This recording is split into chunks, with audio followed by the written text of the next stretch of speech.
jornada y para terminar ya en el día de hoy, vamos a continuar con el doctor Marín, un momentico acá, con el doctor Jorge Enrique Gómez Marín. Doctor, presentar al doctor Jorge también sería prácticamente una conferencia más, entonces vamos a tratar de hacerlo lo más resumido posible. El doctor Marín, es profesor titular, el doctor Gómez Marín es profesor titular de la Facultad de Ciencias de la Salud de la Universidad del Quindío, es director del Grupo de Parasitología Molecular GEPAMOL, es investigador senior Colciencias, es médico egresado de la Universidad del Quindío, y también con una maestría en biomedicina tropical del Instituto de Medicina Tropical de Amberes en Bélgica, doctor en biología parasitaria en la Universidad de Reims en Francia, postdoctoral del Instituto de Biomoléculas de la Universidad de Reims, es el editor y jefe de nuestra revista Infection,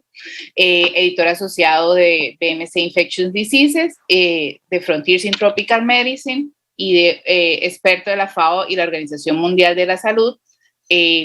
También tiene una amplia hoja de vida en artículos publicados y un libro de protozoología médica. Realizó el primer estudio de tipificación molecular de Mycobacterium tuberculosis en Latinoamérica y ha sido pionero en la pesca de genes por métodos bioinformáticos en Colombia, y con su grupo de trabajo ha clonado y purificado varias proteínas de toxoplasma y hoy nos acompaña y ya imaginamos una excelente conferencia en ese tema. Doctor Gómez Marín, bienvenido. Gracias. Muchas gracias, doctora Margarita. Y bueno, esperemos a ver si podemos alcanzar pues, el doctor Sócrates, quien también ha apoyado el grupo GEPAMOL y hemos podido trabajar, ha tenido estudiantes míos allá. Yo creo que las relaciones han sido muy importantes. Colombia ha producido pues, muchos aportes en el área de parasitología. Y yo lo que voy a tratar de hacer acá, vamos a ver cómo nos alcanza el tiempo, es poner al día en algunos conceptos que han venido surgiendo con respecto a la toxoplasmosis,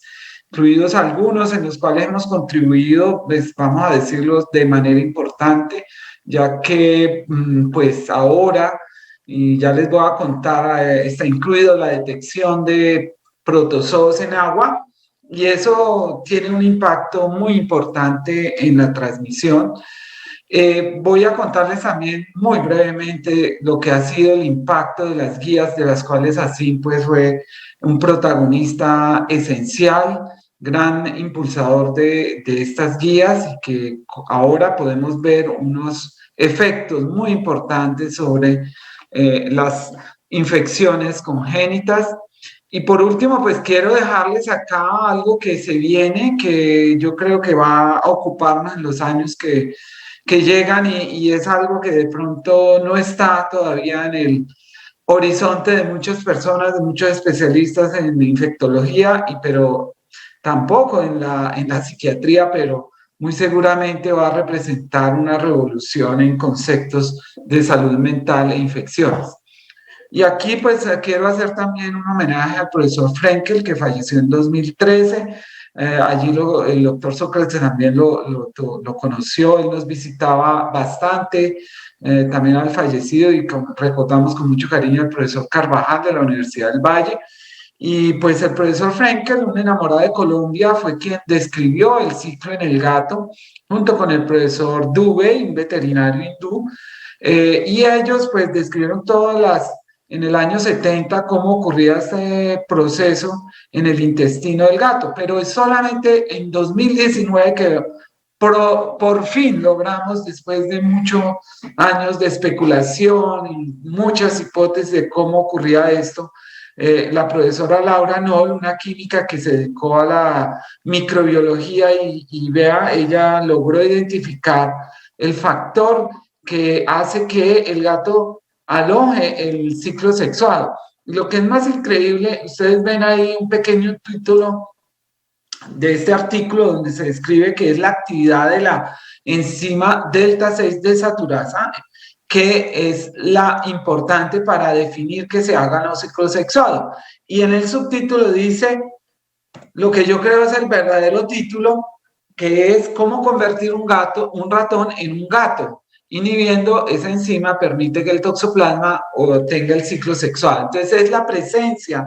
de esa enzima en el intestino del gato, que es muy importante en la síntesis en la degradación de la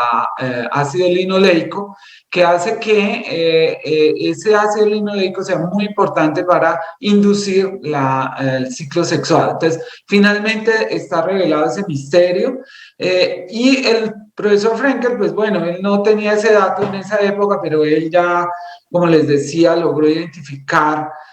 cómo ocurría el ciclo y sus estudios en Costa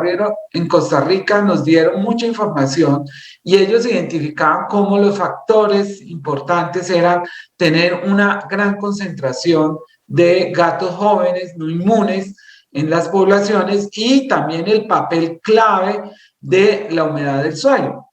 Y pues daba un papel trascendental acá al contacto con el suelo como dentro de esos factores. Y yo le preguntaba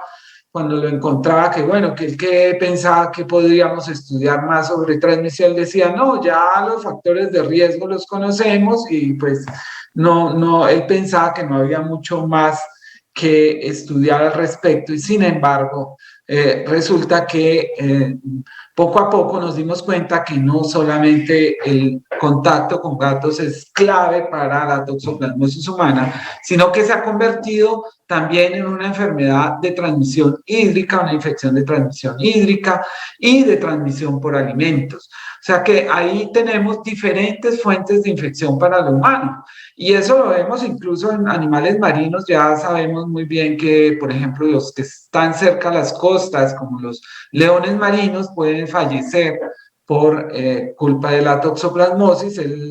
Todos esos animales marinos, mamíferos marinos, son muy susceptibles a la infección y se han creado unos brotes muy importantes en California y recientemente también los beluga. Entonces, los animales marinos también y las almejas, ya se sabe, las costas son un factor de transmisión. Y nosotros pues habíamos hecho un estudio que en el primer metaanálisis, en realidad el primer metaanálisis que se hizo pues no tenía todas las exigencias que existen hoy en día y muy rápidamente dijeron que pues se equivocaron en varios aspectos, en uno de ellos pues que es Colombia, no Colombia, pero que no habíamos identificado los factores de riesgo, lo cual no era cierto.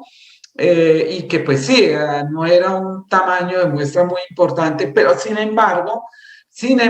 un metaanálisis mucho más rigurosa nos deja en nivel de calidad del estudio similar al estudio europeo, que es este de CUT, que es el estudio más importante que se ha hecho de transmisión. Y este estudio nuestro pues ha identificado la proporción que corresponde a cada factor, en el caso particular de embarazadas en el Quindío, a los cuales se les puede atribuir la infección. Y esto pues está en una carta de Nervine Infectious Disease, en la cual presentamos muy bien que el comer carne cruda o semicruda, insuficientemente cocinada, pues puede explicar hasta un 26% de los casos. El tener contacto con gatos, pero menores de 6 meses, que eso es algo que ya sabemos bien, es muy importante, podría explicar el 19%, pero miren ustedes una gran cantidad de casos sin explicar, más de la mitad. Entonces, ¿qué ocurre? Que ya sabemos que ese porcentaje de ellos, por lo menos el 50% está relacionado al consumo de agua y no de agua sin tratar, estamos hablando de agua tratada con cloro, que eso pues si ustedes han visto alguna de mis presentaciones en años previos, pues ya hemos reportado y ya hemos hecho todo el énfasis de la importancia que tiene y esto es a partir de esta fórmula tan sencilla que es calcular el riesgo atribuible, que es algo que se debe hacer siempre que se hace un estudio de factores de riesgo. Y pues nosotros no nos quedamos ahí, seguimos buscando cómo evidenciar esa presencia del parásito en el agua. Hicimos el primer estudio que permitió establecer que efectivamente existían varios patógenos protozoarios en el agua tratada, estamos hablando de agua de la llave, agua tratada con cloro. Sabemos que el cloro no destruye esos quistes de esos protozoarios y los zooquistes en el caso del toxoplasma, pero y también llevamos a cabo un estudio, ya vamos a ver el primer estudio que se hizo en alimentos en Colombia de protozoos patógenos y tenemos una publicación específica para el caso de toxoplasmosis. Entonces, pues hemos hecho también una revisión sistemática. En realidad, pues el problema es que se preguntan los diferentes estudios de diferente manera el factor de riesgo relacionado con agua, pero siempre el hecho de tomar agua, ya sea tratada o sin tratar, aumenta el riesgo. En cambio, tomar agua hervida o embotellada, siempre es un factor protector. Entonces, esto en diferentes sitios, diferentes países, se encuentra esta misma situación, y pues es definitivamente el agua un mecanismo de transmisión, y vemos acá los porcentajes que se han encontrado por técnicas moleculares en el agua. De nuevo, estoy hablando acá solo agua tratada, no estoy mostrando el agua sin tratar, que es mucho mayor. Entonces, pues hay suficiente evidencia para saber que es el agua que tomamos de la llave, en la cual puede contener el toxoplasma, y ese es el método que patentamos y que actualmente estamos ofreciendo. Es un método que ahora les cuento, ha tenido una reconocimiento muy importante la semana pasada, y este es el método que estamos ofreciendo. Permite detectar estos parásitos protozoarios, reduciendo los costos y obteniendo unos porcentajes de recuperación. Aquí les muestro en YAR de criptosporidio, y esto es una comparación interlaboratorios internacionales, y nuestros resultados en esas comparaciones, que son a ciegas. Esto es una prueba de eficiencia de nuestra prueba a nivel internacional, interlaboratorios, y que obtenemos resultados mucho mejores que muchos laboratorios europeos con nuestro método. Y aquí pues vemos los puntajes siempre han estado en el A, excepto el año pasado hubo allí una más B, pero siempre hemos tenido unos resultados excelentes, y esto pues ha hecho que nuestra técnica ya está certificada por la ONAC. Aquí vemos, la semana pasada obtuvimos este reconocimiento de entre 277 patentes. Se seleccionaron las 3 innovaciones que tenían mejor promesa y aplicación, y pues estamos muy contentos de estos resultados, porque muestran cómo a partir de una investigación que inicia desde la descripción en la epidemiología, pasando por el laboratorio, la ciencia básica, y terminando ya en una ciencia aplicada, y en este caso estamos aportando una innovación tecnológica que da unas herramientas para la salud pública, y que aquí vemos cómo ha ido evolucionando. En el caso del Quindío, ese monitoreo ha permitido que las empresas mejoren sus métodos de filtración, o sea, que haya un control muy riguroso, y hemos observado cómo se va reduciendo. Lo otro es que hay que controlar la fuente. Entonces, por eso aquí hay también una comparación con los datos en agua no tratada, y eso sí tiene que ver mucho. Estamos trabajando actualmente con las comunidades que tienen explotaciones agrícolas, ganaderas, que pues en realidad pues son la fuente para esas contaminaciones, y esperamos pues en el futuro que demostremos ese impacto en reducción en la infección en la población a partir de estas medidas que pasaron por métodos de innovación tecnológica que permiten un monitoreo. Y pues la invitación es que exijan a todas las empresas de agua de sus regiones, de sus ciudades, que hagan ese monitoreo de estos parásitos protozoarios, y sería una gran contribución a la salud pública. Algo para notar, a lo cual hay que llegar, es que tengamos el tratamiento ultravioleta. En Francia las tasas de prevalencia de toxoplasmosis han reducido de modo tal que ya el problema es para los laboratorios de parasitología, que se quedaron sin pacientes. O sea, ya ha bajado tanto que pues se ha puesto en entredicho la necesidad de seguir monitoreando la toxoplasmosis de embarazo, porque ha reducido de manera dramática, y eso sí muy probablemente tiene que ver con la introducción de los años 80 de tratamiento con luz ultravioleta. Entonces,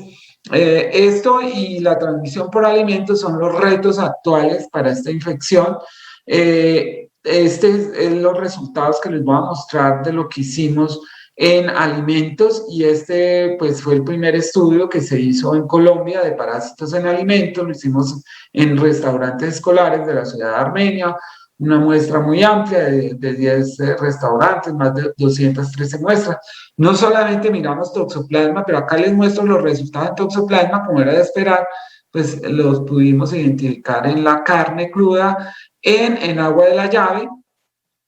igualmente en el agua que se utilizaba para la preparación de jugos, en pepinos, en jugo de guayaba, en superficies, que esto es también muy importante, en superficies vivas e inertes, o sea, en las palmas y en las mesas de las cocinas, de los restaurantes. Entonces, pues eso nos dio que existe esa exposición a este parásito desde los alimentos, y claro y críticamente muy relacionado la infección en los niños en esas condiciones sanitarias de los restaurantes escolares. Aquí vemos tanto condiciones físicas, la infraestructura, todos los instrumentos que se usan para la preparación de alimentos, cómo se maneja y se almacenan los alimentos, está congelada la carne, y lo otro importante, las condiciones de limpieza, que ya vimos que estaba en las superficies inertas. Y aquí lo que estamos relacionando es con la positividad en los niños, o sea, que esto realmente sí tiene que ver con que se infecte o no el niño. O sea, pudimos identificar fuente y podemos identificar el efecto, que era la infección en el niño. Entonces, los niños de los restaurantes que no cumplían las condiciones sanitarias eran los que se estaban infectando más, o los que se están infectando más. Entonces, esto se presentó al INVIMA, y pues fue un llamado de atención también para que ellos trabajen mucho en el cumplimiento de condiciones sanitarias. Lo importante es que son condiciones que ya están dentro de los requisitos que deben tener los restaurantes, y refuerza la necesidad de hacerlo, no solamente para toxoplasma, y no también lo encontramos, lo hicimos para criptosporidiosis, que es otro parásito de gran importancia en niños y que pues tenemos todavía que descubrir. Yo les invito a que hagan trabajos en criptosporidiosis, que utilicen las técnicas moleculares. Nos faltan más datos de demostrar, porque hasta ahora es muy escaso, y requerimos ojalá un estudio nacional que nos muestre el problema del criptosporidiosis. Y pues estas son nuestras conclusiones, asociación con condiciones higiénico-sanitarias y la importancia de cumplir las normas para los restaurantes. Ya en el segundo punto, muy rápidamente, quiero contarles qué encontramos cuando hicimos una evaluación del impacto de las guías basadas en evidencia que se presentaron en 2013, que se inició su implementación. Hicimos un análisis retrospectivo, observacional, y esto fue publicado en Lancet, el primer número de Lancet Regional Health Americas. Y lo primero que observamos es la tendencia en el centro de referencia nuestro, que es el centro en la Universidad del Quindío, una reducción en el número de casos que llegaban con toxoplasmosis. Acá estoy mostrando los niños que no recibían tratamiento, y entonces vemos cómo significativamente esa tendencia a que hay una reducción en los niños que no recibieron tratamiento en el embarazo. O sea que esa es un primer, y ya les voy a mostrar qué es lo que ocurre. Algo muy importante es el diagnóstico, y aquí les muestro que antes de las guías, ustedes ven esta color así naranjito, son los niños en los cuales no hubo diagnóstico, y vemos que después, sobre todo después de 2013, empiezan a aparecer. Primero no se volvió a encontrar niños sin diagnóstico previo, estoy hablando de los niños de mamás que van al control prenatal. Entonces todos los niños están recibiendo diagnóstico, pero de manera muy importante, ustedes ven que es el uso de la avidez, pero también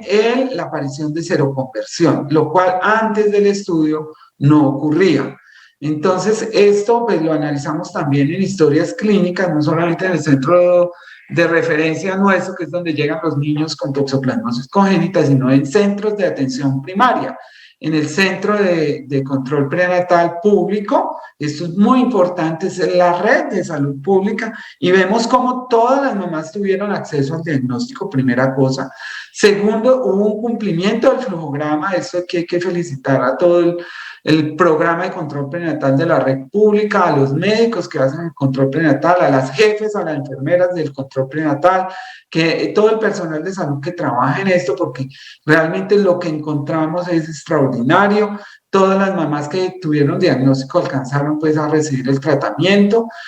Hubo el uso, y ya les voy a resumir acá esto, pues el flujograma es el número de casos, pero acá yo les resumo. Entonces, de 1809, todas las mamás tuvieron el estudio serológica.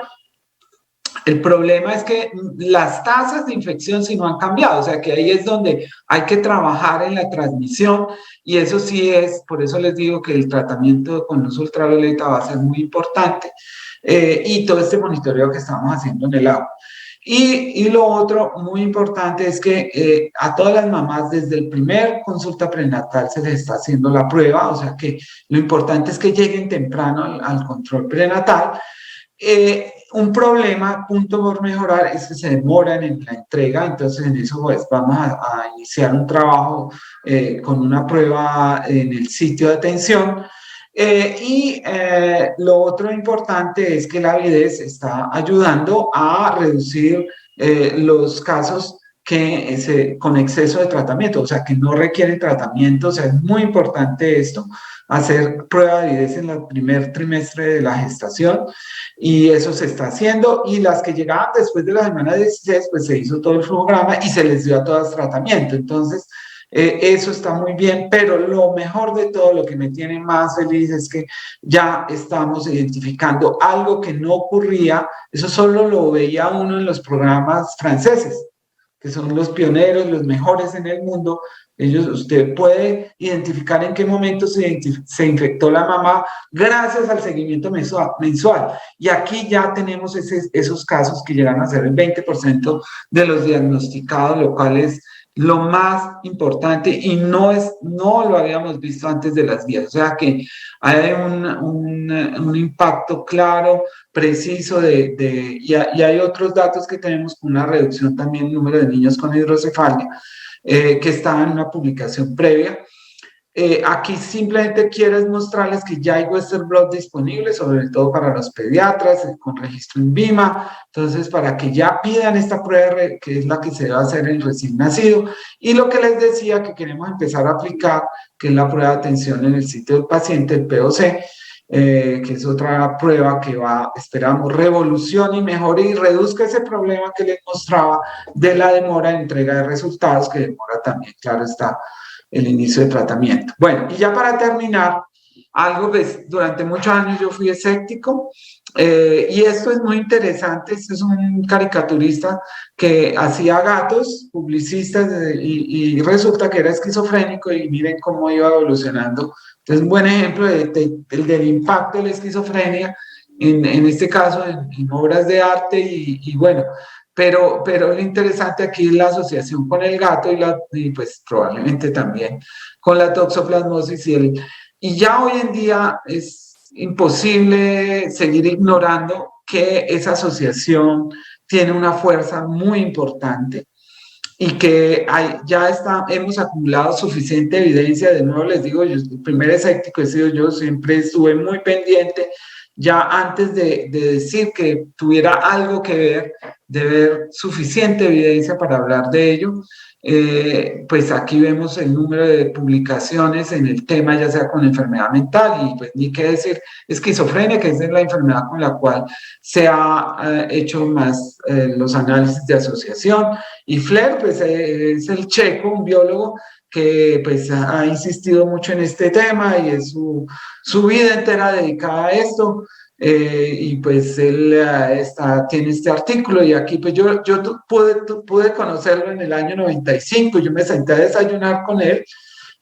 diciéndole que tuviera mucho cuidado con las asociaciones porque los cambios que producen los síntomas de las enfermedades mentales pues pueden llevar a que aumente el riesgo de adquisición de la enfermedad y que había que controlar mucho ese factor de confusión. Y él en todos sus estudios, después de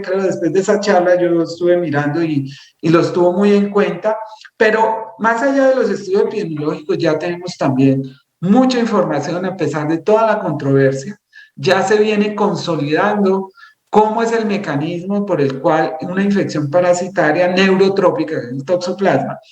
puede llevar a estar relacionada con la enfermedad mental. Y en los ratones es muy claro que hay una asociación con la localización y los efectos que produce, por ustedes han oído de pronto, el ratón se vuelve más susceptible a ser cazado por los felinos. Entonces, pues, esto tiene mucho que ver con la dopamina y aquí hay un ejemplo entre muchos otros de estudios que se han hecho de colocalización entre la dopamina y el toxoplasma. Entonces muestra que efectivamente por varias técnicas, varios métodos, existe ese aumento en la concentración de dopamina donde está el parásito. En humanos básicamente se ha asociado por anticuerpos, relación con suicidio, en la disminución de reflejos aumentando accidentes, la relación con esquizofrenia y con depresión. No todas las depresiones, la tipo 1,